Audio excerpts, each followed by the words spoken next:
j'ai été humiliée au plus profond parce que moi, je représentais mes citoyens.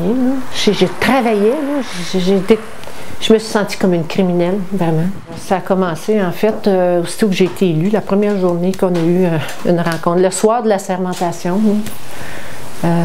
Daniel Maillet, on était tous là à une première soirée de caucus, là, de comité de conseil. Puis il m'a regardé pendant 15 minutes de temps pour me dire que c'était lui qui est le patron, puis qu'on avait on avait peut-être aussi bien de bien se tenir parce qu'on pouvait ne pas être invité au comité de conseil.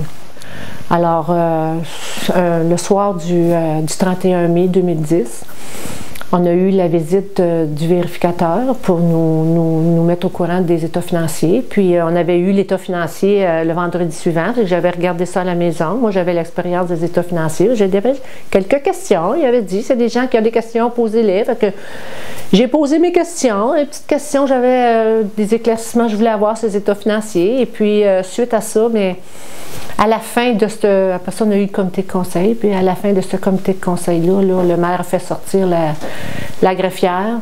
Je ne m'attendais pas à ça du tout, là. Il a fait sortir la greffière, puis là, ben, ils ont commencé à dire toutes sortes d'affaires.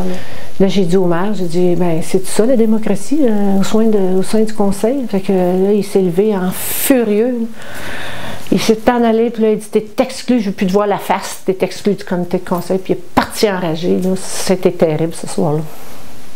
En février 2012, à une assemblée, ben là, le maire de la Chute m'a dit que j'étais menteuse.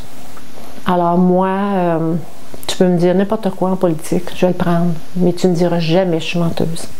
Alors là, au désespoir, j'ai décidé de consulter un avocat, parce que je pense que c'était meilleur pour moi de faire ça. J'avais plus d'autres ressources, j'avais tout essayé. J'ai apporté le règlement de la ville.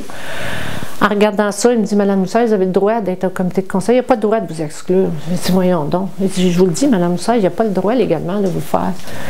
Fait que là, il m'a dit, vous allez écrire une lettre au maire, au directeur général, aux greffières, vous allez leur dire que vous allez être là lundi. Alors, il m'a composé la lettre. Alors, je suis allée remettre la lettre. Et puis, là, je reçois un téléphone. Et puis, c'est le directeur de poste de police, le directeur de la Sûreté du Québec qui m'appelle. Alors, il me met au courant que si j'allais au comité de conseil à 5 heures, je n'étais pas invitée, puis que le maire Maillet l'avait appelé, puis si j'allais, bien, il faudrait qu'il vienne là. Alors, je me rends. J'arrive. Le maire me dit, Madame Moussaille, vous n'êtes pas invitée. Je m'assois. Il ferme l'assemblée, il appelle la police. Tout de suite. Je n'ai même pas dit un mot. Alors, il a appelé la police. La police, j'ai attendu. Alors, il y a 2 policiers qui sont venus. Et puis, j'ai dit, pourquoi vous venez? J'ai dit, parce que vous ne voulez pas que je sois ici. Hein? Donc là, on m'a demandé de me parler. Fait que je suis allée dans la pièce à côté. Je leur ai expliqué c'était quoi un comité de conseil. Je leur ai expliqué qu'il y avait un directeur général qui était payé par les citoyens, une greffière payée par les citoyens. Et puis que c'est un comité de conseil, c'est important, il faut que je sois là. Puis j'ai dit, moi, je ne viens pas de même comme ça. J'ai dit, j'ai consulté, puis j'ai le droit d'être ici. Ça fait que, ils m'ont dit, Madame Moussaille, on a un mandat. Alors, on va vous escorter. Je suis partie. J'étais dans l'exercice de mes fonctions. J'étais là pour représenter mes citoyens. J'ai été humiliée par tous les conseillers. J'étais la seule femme là. J'ai fait une déclaration, et puis comme quoi qu'on m'avait traité injustement, et puis c'est ça que j'ai fait. J'ai consulté un psychologue parce que j'étais au fond de mon baril. Ça faisait déjà presque 2 ans là, que j'avais de la difficulté. À chaque fois que je parlais aux assemblées, si j'avais de quoi dire, si j'avais une résolution que je voulais voter contre, mais